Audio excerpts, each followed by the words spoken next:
kemenangan The Royal Derby game yang pertama. Iya, dan ini dia 5 fighter perdana. Debut resmi 5 fighter di tangan dari RRQ Sena.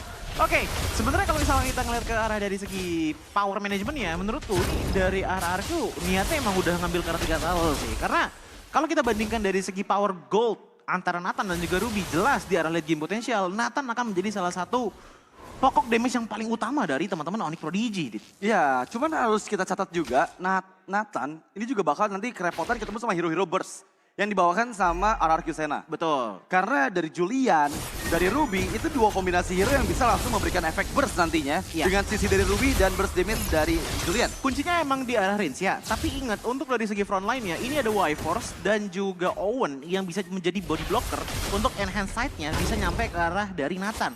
Jadi tinggal masalah positioning aja kalau Nathan, tapi kalau dari RRQ Sena, masalah nge-outsmart sebenarnya. Bagaimana gameplay dari Onyx Prodigy akan dibawakan. Namun sebelum itu, kita akan melihat dari segi emblem management terlebih dahulu. Yang aku melihat dari Toy sendiri, dengan mengambil ke arah Thrill, Festival of Blood dan juga Brave Smite, ada kemungkinan dia akan membawa item hybrid untuk di game kali ini. War X mungkin, habis itu ditambah lagi dengan adanya Oracle, kalau enggak ke arah Bloodlust X itu bisa menjadi salah satu pilihan sih. Iya, dan Brave Smite ini juga setelah adanya nerf di patch yang terakhir aja ya. Kita tahu sendiri, udah sedikit banyaknya berkurang digunakan juga. Biasanya digunakan benar-benar untuk para frontliner aja. Betul. Karena sekarang Brave Smite akan berpengaruh ketika mengenai ke arah hero lawan, bukan ke arah unit lain. Berbeda dengan patch sebelumnya. Dan itu juga cukup merepotkan ya untuk para hero-hero sustainability. Tapi kita lihat turtle yang pertama yang sudah hadir di bagian bottom lane. Ya hitungannya jadinya kayak lebih ke arah nerf ya, walaupun dari persenannya naikin 1% gitu loh. Aku juga sempat mikir sih untuk penggunaan alpha aku dibandingkan dengan Brave Smite, apakah Quantum Charge saja? Lebih worth it kayaknya ya. Woi, tapi turtle yang pertama diamankan untuk Boy. Sementara itu Lasin saat ini di bagian belakang berhasil memukul mundur Idok. Ditangkap. Dan Rinsya untungnya sempat untuk menghindar, tapi di sisi lain Ians ini tertinggal satu level di bawah Boy. Ya, tekanan yang lumayan keras tadi untuk di arah atas dari turtle-nya yang ngebuat akhirnya persiapan dari RRQ Sena pun masih belum matang untuk bisa nge-engage ke arah turtle-nya. Namun ini bisa menjadi salah satu warning juga bagi teman-teman dari RRQ Sena bahwa dengan satu turtle yang diamankan dari Onyx Prodigy, goal game-nya sekarang menyentuh ke angka 381 ditambah dengan Boy yang telah mendapatkan 1 point kill, membuat early ganking makin possible lagi bagi RRQ Sena alami. Ya, dan terlihat memang kalau dari Onyx Prodigy, itu masih mereka nge-cover ke arah Savero. Diketahui bahwa memang Ruby head to head dengan seorang Nathan, early game potensialnya jauh lebih besar. Nathan masih membutuhkan beberapa item untuk bisa memberikan output damage-nya. Tapi invasi jungle dilakukan Boy, memang terkena Jet Kundo. Inisiasi award, Shatter coba dikeluarkan dan berhasil mempanis Ians. Begitu cepatnya dengan fracture dari seorang Boy. Ya ini gak enaknya dengan adanya power dari Roger ya. Kalau udah Wolf Transformation itu harus komit selama 6 detik sebelum ada Human Transformation lagi. Yang bisa membuat dia escape. Dan ini gak enaknya dengan menggunakan Roger di depan dari Vexana. Deadly Grasp yang dimiliki oleh Vexana itu bisa memiscalculate Lycan Pounce. Jadi dimiliki oleh Roger. Ya, tapi pinter-pinteran ketika Wolfram bisa Lycan Pounce juga kan. Ketika Lycan Pounce emang ada immune-nya, cuman dia akan langsung maju ke hero tersebut. Iya, hero ke depan. Itu jadi hero ke depan. Yang bikin kayak kalau komit sama Roger tuh udah harus, udah nggak boleh pelimpan lah. Iya, bener banget. Nggak boleh labil lah kalau udah pakai Roger mah. Nggak boleh labil. Tapi ada kisahnya nih Coji. Kalau kita ngebahas tentang statistik tadi. Ya. Early game biasanya mereka selalu agresif. Dan sekarang terbukti antisipasi dari Onyx itu works banget di menit keempat ini. Oh, The Way of Dragon, Owen yang menjadi target memang Deadly Grip lagi-lagi mengganggu Idok. Untuk mengkombinasikan adanya The Way of Dragon-nya. Bahkan Boy fracture gagal, masih ada Shunpo di tangan dari Idok. Ya ini gak enaknya dengan adanya melawan Vexana banyak frontline main. Atau kalau nggak main front to back seperti ini ya. Yang ngebuat teman-teman dari RRQ Sena pun kebingungan gitu loh. Bahkan dilepas turtle-nya di tangan dari Ians. Membuat Onyx Prodigy seakan-akan tuh udah mulai mendominasi early power dibandingkan dengan RRQ Sena. Ya wajar lah karena ngelihat dari segi draft RRQ Sena pun di early kayak gini, damage instan mereka tuh masih belum kelihatan gitu loh. Bahkan dengan goal mereka aja di sini sama Hunter kan. Iya, makanya ketika mid lane seorang fighter seperti Julian yang baru debut pick juga, ini bakal cukup repotan tapi I'm offended. Beserta dengan Flicker yang sudah berhasil dikeluarkan, mencoba untuk menangkap satu member. Entropy karena bagian depan, Owen-nya hilang. Ada pertukaran memang dengan Idok, tapi satu sayangkan. Boy, gak bisa selamat kali ini Ian. Mencakar-cakar Savero. 1v1 situation akan bertahan, tapi tidak. berhasil di pick over lagi untuk Ians di bagian atas. The power of weakness finder yang dimiliki oleh Xavero membuat akhirnya basic attack output, attack speednya ya. Itu benar-benar diturunkan banget yang dimiliki oleh Roger dari Ians. Membuat akhirnya tadi kalau misalkan nggak ada pengurangan attack speed, itu kayaknya menang sih tadi Ians. Iya. Ini keren belum loh dari Xavero. Benar, dan itu yang dimaksimalkan juga ya. Karena emblem yang dibawakan juga Weakness Finder akan membuat adanya attack speed yang berkurang Iya. dari Ians. Dan movement speed juga kan. Dan movement speednya juga, jadi benar-benar cukup repot tadi ya ketika burst like and pounce-nya nggak berhasil mem-pick off Xavero-nya. Ya makanya tadi aku sempat heran dengan adanya pergerakan dari Ian sih. Karena menurutku ya, ini in my humble opinion. Oke. Power dari Wolf Transformation itu bisa menambahkan attack speed dan juga memiliki physical dan juga magical defense yang lebih tinggi dibandingkan human transformation gitu loh. Tapi Duel of Dragon kembali dibuka. Idok mencari target yang utama, berhasil menangkap Y-Force. Dan keuntungan sekarang ada di RRQ Sena. Mereka langsung retreat dan kembali ke posisinya masing-masing. Iya, 1 poin sudah diamankan dari segi kill point ya. Membuat akhirnya dari scoreboard itu di angka 5-5. Namun dari segi objektif ini masih belum terlalu kelihatan dari kedua belah tim. Mencoba itu untuk dia menggunakan gede banget. enhance kombonya Rinsya. Dan lihat Boy langsung kehilangan setengah HP. Bayangkan Coji, apabila kombinasinya semuanya connect ke arah Boy. Iya, tapi balik lagi ya seperti yang tadi dikatakan oleh Radit. Julian ini adalah hero yang tipis. Kalau sampai ada 1 mismove aja, ini bakal berbahaya banget untuk damage dealer di arah early-nya dari arah Q Sena. Dan bahkan mereka sekarang mencoba untuk mengambil ke arah Turtle ini. Ini udah coba dikontes lagi dan kembali didapatkan oleh Onyx Prodigy. Perfect Turtle. Onward Earthshatter coba dikeluarkan tapi Idok. 12 Dragon cepat connect ke arah Owen. One man down. Mencoba untuk selamat dan semuanya berhasil menghindari inisiasi kedua dari RRQ Sena. Hanya Owen saja yang menjadi korbannya. Iya, ini yang membuat akhirnya teman-teman dari RRQ Sena pun udah benar-benar kehilangan banget dari sekitar turtle power mereka. Namun sepertinya sebelum Nathan jadi item ini udah harus ada ide nggak sih dari RRQ Sena untuk gimana caranya ngeminimalisir skill output dari Yura. Karena yang dari tadi benar-benar ngegagalin setupnya Onyx ya. Itu bukan, RRQ ya, itu bukan Deton's Welcome loh. Malah Deadly Grace. Deadly Grass terus menerus, mau di Turtle, mau di Teamfight. Weh, Detonas welcome, selamat datang, Idok. Dikombinasikan dengan Eternal Guard, maju ke arah bagian depan sana, Idok. Memang dua Dragon dikeluarkan tapi dia nggak selamat. Ada pertukaran dengan Wipers, Dyren kehilangan geraga armornya dan sekarang kembali disengage. Sambil menunggu untuk bottom lane yang berhasil dihancurkan satu turretnya oleh seorang Ian. Iya, ini wave management ya yang dilakukan oleh teman-teman dari RRQ Sena ngebuat mereka senggaknya ada sedikit hal yang bisa mereka dapatkan untung gitu loh. Namun Dyren dengan tidak adanya Viraga Armor, dia mencoba untuk melakukan defensive dari top dan lihat damage-nya seperti apa. Makanya tadi aku bilang gak ada Viraga Armor mencoba untuk melakukan defense di arah top lane. Wah itu udah ibaratnya menjemput maut lah. Menjemput maut dan memang ternyata berhasil di pick off gitu daerahnya. Terlalu burst, damage yang dimiliki oleh Nathan dan lihat gimana ngehindar dari fracture. Damage output berhasil diantisipasi oleh Rinsya dengan penggunaan hand skill-nya. Tapi kali ini RRQ Sena lagi-lagi terdorong posisinya. Top lane sudah dihancurkan dan sepertinya Onyx bergerak ke mid lane. Kalau di 2 minggu yang lalu kita seru ngelihat adanya tank lawan tank dan darahnya pelan-pelan menurun. Betul. Ini kita terkaget-kagetkan dengan darah yang tiba-tiba hilang deh. Cerita di gameplaynya mau dari Nolan ataupun Julian. Oke, The Way of Dragon Buai yang jadi target dan itulah dia kombinasi. Itu dia. Doc Rins. Karena memang duo player tersebut menargetkan ke arah assassin dari Onyx Prodigy dan Boy yang tereksekusi. Ya ini buat teman dari RRQ Sena otomatis kalau pengen bisa settle dari segi goal gap ditambah lagi dengan advantage mungkin di menit ke-13 mereka udah mulai bisa mendapatkan turning point ya. Tapi ingat late game bukanlah hal terbaik untuk mereka. Deton's Welcome kembali dibuka dan Idok memang baik time untuk Lord yang pertama didapatkan oleh RRQ Sena. Di sisi lain mencoba mencari pertukaran tapi Ian untuknya masih bisa selamat dan harus disengage secepat mungkin.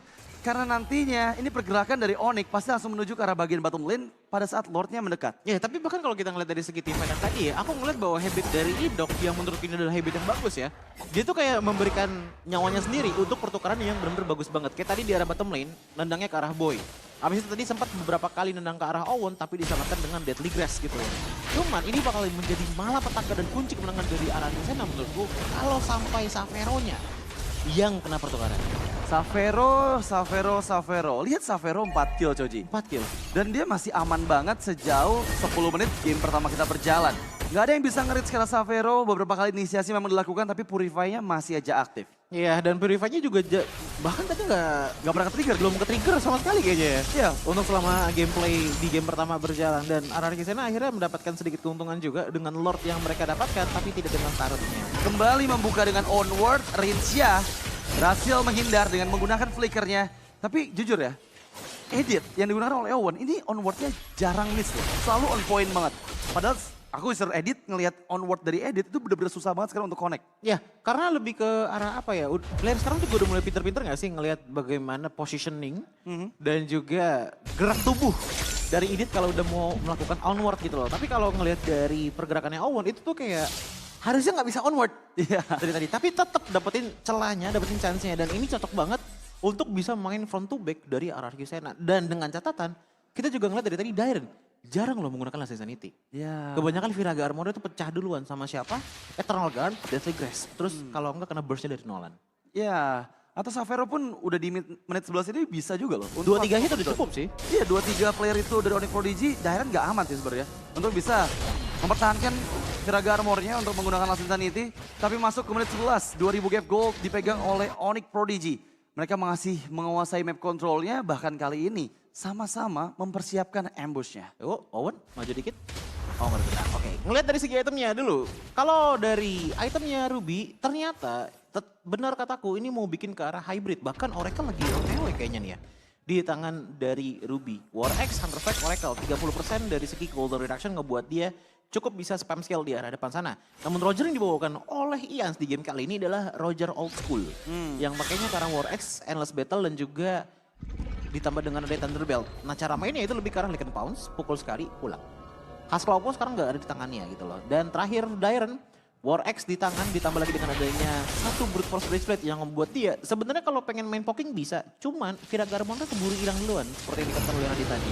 Harus benar-benar tahu positioning untuk Dairen. Iya. Karena ya yang nantinya megangin untuk frontline Onyx Prodigy itu bisa ke arah Dairen. What's? Ada flicker Detonate Welcome yang langsung menangkap Idok. Berhasil dipanis, kombinasi skill dengan Eternal Guard, tapi Rinsya, flickernya gagal. Dan Rinsya target kedua didapatkan oleh Onyx Prodigy. Dipaksa mundur, 3 member yang tersisa dan sepertinya mereka akan merelakan Lord Enhance yang kedua. Yes, 12 menit gameplay berjalan. Ada inisiasi yang bisa dibilang kurang bisa lancar dilakukan oleh teman-teman dari RRQ Sena ngebuat akhirnya Rinsya dan juga Idok. Apalagi dengan misflick tadi ngebuat akhirnya 2 player dari RRQ Sena pun tumbang. Gak mau gegabah, teman-teman dari Onyx Prodigy langsung mengambil ke arah Lord yang ada di menit ke-12. Dan ini sebenarnya gak menjadi salah satu ancaman yang begitu parah bagi RRQ Sena. Tapi ancaman aslinya ada di Savero yang nambah lagi killnya menjadi 5-0-2. Lagi dan lagi, belum ada sampai sekarang yang bisa menyentuh ke arah Savero dari RRQ Sena. Ya, padahal cukup banyak ya untuk hero yang bisa targeting ke arah Savero. Masalahnya memang dua frontrunner dari Onyx Prodigy terlalu kuat sih Joji. Dari Edith dan juga dari Baratnya itu nggak bisa semudah itu ditembus gitu. Selalu aman ada di bagian belakang. Tadi kan kita sempat bahas juga kan untuk dari Baron Pick-nya bahwa frontliner kayak gini tuh susah banget ditembus. Apalagi dengan gak adanya marksman gitu. Iya, karena semuanya kan fighter mainnya dari jarak dekat. Dan itu yang menguntungkan sebenarnya untuk Edith dan juga Barat. Karena Edith kalau nggak ada yang nge-burst langsung hilang, bisa primal Watt. Barat bisa di-trans welcome dan HP-nya penuh lagi. Hitungannya ini Edith bisa jadi marksman kan? Iya, Edith game bisa kali ini. narik ulur, kiting jadi marksman dengan primal Watt-nya dan itu bisa membalikkan keadaan. Dan sekarang membuka entropi untuk Savero di bagian bottom lane. Ada Ammo Vendetta yang digunakan, masih bisa menghindar dengan Detonate Welcome-nya, melarikan diri dari dalam area high ground. Dan satu bester yang didapatkan oleh Savero di bottom lane. Ya, ini ngebuat teman-teman dari RRQ Sena punya PR lebih untuk bisa melakukan defense save Sambari. Mencoba untuk mencari momen. Nah, momen datang. Yap, kembali Ians yang ditangkap. Itu cukup cepat rotasi dari Onyx Prodigy. Dimana ketika mereka melihat adanya Roger, bisa langsung dipanis. Itu cepet banget, bahkan tadi ketemu Roger aja, konsil belum kelar, entropi langsung dibuka loh. Iya, karena memang entropi juga kan sekarang cooldownnya agak sedikit diperawat, cuman masih terus-menerus bisa dikeluarkan gitu kan. Yeah. Dan sekarang terlihat ada Ammo Vendetta yang coba dilakukan oleh RRQ Sena.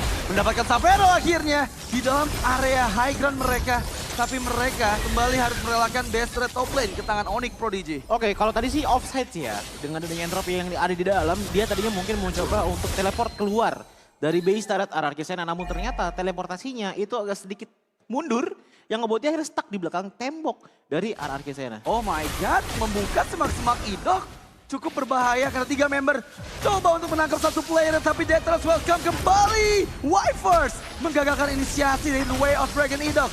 Dan sekarang Kembali RRQ Sena mencoba untuk memberikan pressure di area bagian mid lane. Masih cukup kuat sepertinya defense manuver Onyx Prodigy. Mereka bahkan nggak bisa ditembus sama sekali. Dengan lagi-lagi frontliner yang begitu tebal, Coji. Iya, frontline yang begitu tebal dan cukup dipaksakan tadi ya sama Idok. Karena balik lagi, item defense dikurangin value-nya dan growth defense untuk tanker pada dinaikin. Yang secara nggak langsung ngebuat Cho itu di-nerf di game kali ini. Di meta kali ini lah. Karena kenapa? Walaupun itemnya sama-sama menggunakan item defense, tapi jadinya nggak setebel dulu gitu loh. Tuh. Yang ngebuat akhirnya Idok pun nggak bisa sustain lama. Bahkan tadi cuma sekedar untuk ngelihat ke dalam bus aja. Nggak nyampe 2 detik, setengah darah hilang. Dan gak hanya itu, yang bisa nge-cancel Duel Dragon itu banyak, Coji. Banyak. Deadly Graph, Dangerous Welcome, Onward, etc. itu bisa banget buat nge-cancel. Dan bahkan Lord yang ketiga kembali menjadi milik Onyx Prodigy. RRQ Sena gak dibiarkan menyentuh Lordnya sama sekali. Iya, ini udah sangat-sangat berbahaya bagi RRQ Sena melihat dengan 2 base stars mereka yang telah hancur di arah bottom lane dan juga di arah top lane. Ngebuat mid lane mereka pun juga ngeliat dari segi HP-nya ya, kayaknya udah kasihan sih gue. Udah kasihan. Beberapa nafas terakhir aja Ini kayak kayak dari RRQ Sena. menurut aku bakal cukup susah ya. Karena high ground mereka membawa X-Borg yang bisa antisipasi untuk satu lah setidaknya wave dipegangin sama dia. Julian di sisi lain juga bisa untuk nge-burst satu wave minionnya. Cuman masalahnya mampukah mereka menghilangkan para frontliner dari Onyx Prodigy? Masalahnya- Masih aman loh untuk Wyvern sama Owen-nya. Masalahnya ini Lord Enhance gitu loh. Kalau dari Onyx Prodigy mau main ke tengah ataupun ke arah bawahnya ya nggak masalah. Ujung-ujungnya RRQ Sena akan defend di base turret mereka. Bukan di inhibitor turret mereka. Ini ngebuat midnya udah pasti banget bisa diambil. Yap, dan sepertinya Lord mendekat ke arah top lane. RRQ Sena masuk ke dalam kerajaan mereka. Sedikit demi sedikit Onyx Prodigy memberikan pokingan damage-nya dari jarak yang cukup jauh. Eternal Guard diaktifkan dengan hanya roket, tapi Dangerous Welcome yang connect kembali. Di sisi belakang memang masuk, tapi dua Dragon Boy karena sisi yang salah. Dan bahkan Earthshatter dikeluarkan, Primal Ward diaktifkan, masih bisa bertahan. Member RRQ Sena belum ada yang terpick up, tapi kali ini Rin gak bisa bertahan. Base memang sudah mulai terbuka. Masalahnya lihat yang megangin Savero, belum ada yang bisa menyentuh dirinya. Dan kali ini game yang pertama untuk Onyx Prodigy. Yes, power dari Onyx Prodigy melawan Cistrat yang dimiliki oleh RRQ Sena dengan 5 fighter dibungkam dengan dari Nolan plus 3 turtle yang mereka sapu bersih untuk di game kali ini. Onyx Prodigy, sebenarnya kalau kita ngelihat dari segi gameplay di arah early gamenya, Onyx Prodigy itu sebenarnya agak-agak goyang. Karena apa? Early power dari Roger menurutku dan juga export yang cukup mengganggu teman-teman dari Onyx Prodigy. Namun satu kali team fight di arah turtle-nya itu menjadi salah satu domino effect